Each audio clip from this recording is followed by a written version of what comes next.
Olá pessoal, aqui é o Velgas. Hoje é dia 10 de julho de 2025.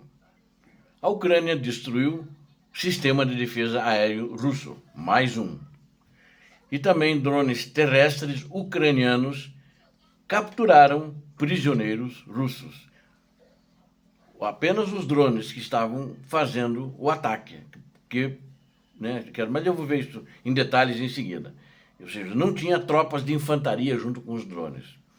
É a nova guerra, é a guerra cibernética, é a guerra de inteligência artificial. Eu quero convidá-los, você que não é inscrito, inscreva-se no canal, porque aqui você vê a verdade e vê fatos inéditos do que está acontecendo no teatro de operações da Ucrânia. E quero também pedir que vocês deem um like a todos vocês que estão assistindo o vídeo, compartilhem com suas redes sociais e façam os seus comentários. Eu conto com vocês. Muito obrigado. O sistema de defesa aéreo, primeiro vamos falar sobre ele, foi destruído pela Ucrânia. Ele é um valor aproximado, de 10 milhões de dólares e foi destruído por drones ucranianos. As forças ucranianas destruíram mais um sistema, já tem alguns outros destruídos. O nome dele é Buk M1, BUK-M1. Ele é avaliado em 10 milhões de dólares, como eu disse. Ele foi destruído pelas forças terrestres ucranianas, que tem drones também sob seu comando, que ativam quando identificam alvos dos russos, E foi usado pela Brigada da Floresta Negra, esse é o nome da brigada, em cooperação com o Batalhão de Sistemas número 413. A guerra que está fazendo a Ucrânia é uma guerra muito tecnológica, e pelos sistemas não tripulados, separados também. O Batalhão 413, ele chama Batalhão de Sistemas Não Tripulados Separados, aí o apelido do batalhão, o nome do batalhão, RAID. RAID é R-E-I-D, eu estou lendo como se fosse em alemão, tá? RAID, um E e um I, a gente lê RAID, AI, Eu acho que, difícil de escrever isso em alemão, acho que essa não é em ucraniano esse nome original, como eles têm muitos nomes em inglês, inclusive, no nome das suas unidades militares, assim como os russos também, E esse Buk M1, ele estava sendo transportado por uma estrada antes de chegar a uma área arborizada onde ele ficaria camuflado e sairia para fazer os disparos, e depois dos disparos ele iria de novo voltar à sua área arborizada, Mas os ucranianos viram que ele estava sendo conduzido e começaram a observar para ver até onde ele ia. Daqui a pouco teriam mais prêmios, mais alvos de valor ali onde ele ficasse escondido, mas parece que era só ele mesmo.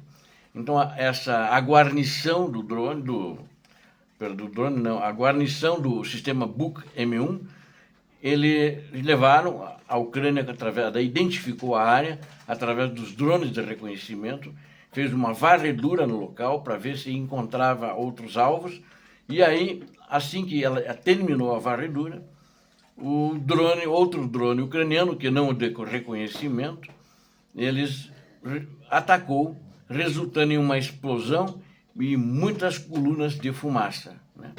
Então, mais uma vitória para o exército ucraniano, porque é um ativo de um valor muito grande, e eu diria o seguinte, é praticamente na situação que está a Rússia hoje, impossível de ser reposto, de ser fabricado.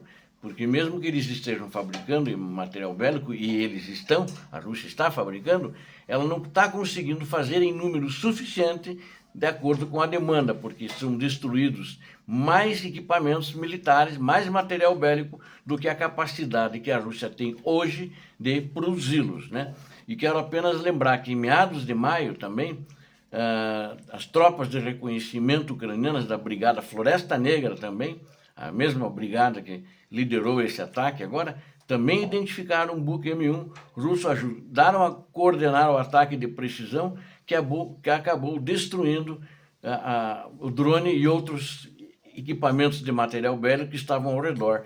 E nesses casos, como o impacto foi direto no sistema Buk, tal como o de ontem e esse que aconteceu em maio, né, ele acabou destruindo e eliminando toda a guarnição desses dois sistemas de defesa aérea móvel, que são ainda da era soviética, mas não podemos negar, são ainda muito eficientes. Eles são projetados, na realidade, para atacar aeronaves, helicópteros, mísseis de cruzeiro e drones.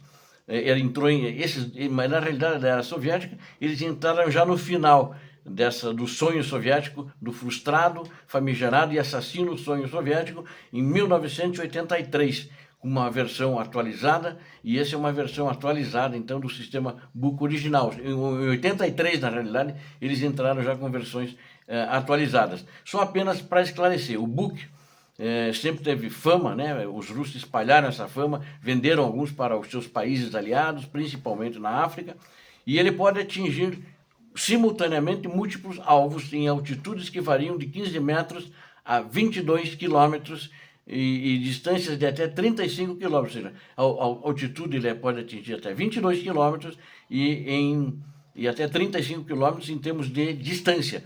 Vejam o seguinte, aquele navio belga, fala bobagem, aquele avião de passageiros que já no primeiro ano da guerra, no começo, nos 2, 3 primeiros meses, que os russos de Donetsk abateram daquela companhia da Malásia, chamada Malaysian Airlines, que morreram 200 e poucos passageiros, quase 300, todos morreram,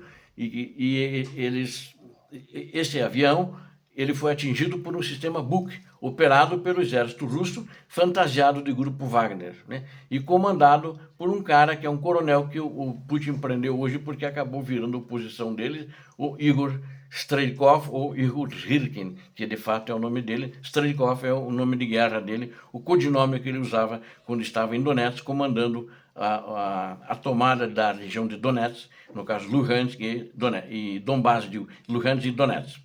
Ele é montado em uma plataforma sobre esteiras, então ele é móvel sozinho, ele, né, é altamente móvel e capaz de se reposicionar rapidamente para evitar contra-ataques, né? Então essa é a situação e, sem dúvida, foi uma vitória muito grande para o exército da Ucrânia, mais uma, né? E, enquanto isso, drones terrestres ucranianos capturaram prisioneiros russos, né? Isso é uma coisa histórica, eu acho que é a primeira vez que acontece, que só os drones, acho que é uma das primeiras vezes, talvez até a primeira vez, que eles estejam sendo usados para atacar posições russas, e eles fizeram isso, é claro que eles são dirigidos e observados pelos pilotos, operadores de drones ucranianos, né? Eles estavam em terra, já próximos às posições da Rússia, a Rússia atirou neles, sem sucesso, e daí eles chegaram próximo até as trincheiras, né? Que é vamos dizer, uma tropa de drones. Logo nós vamos ter robôs como cara de seres humanos e andando, como aparece nos filmes, do jeito que está avançando, né? E eles fazem parte da 3ª Brigada de Assalto separada da Ucrânia. Isso aconteceu ontem também, 9 de julho, né? É a primeira vez na história, soldados russos se renderam aos drones terrestres. Cada drone desse vinha com uma metralhadora em cima, né? E acabaram se entregando. A Ucrânia cada vez mais tem empregado tecnologias de drones e robóticas no campo de batalha como parte da estratégia mais ampla para minimizar perdas de tropas e salvar vidas humanas e se adaptar às ameaças em evolução na linha de frente durante a invasão que está acontecendo da Rússia, que começou em fevereiro, que é uma invasão em grande escala. Onde aconteceu isso? Aconteceu na província de Kharkiv, né, no Nordeste, que fica no Nordeste da Ucrânia, onde a brigada implantou drones com visão em primeira pessoa e plataformas robóticas terrestres, kamikazes, para atacar fortificações russas, ou seja, tinha ali drones kamikazes que, se tivesse uma casamata, que podemos considerar uma fortificação, ele é um drone kamikaze, ele explode batendo contra a fortaleza, né?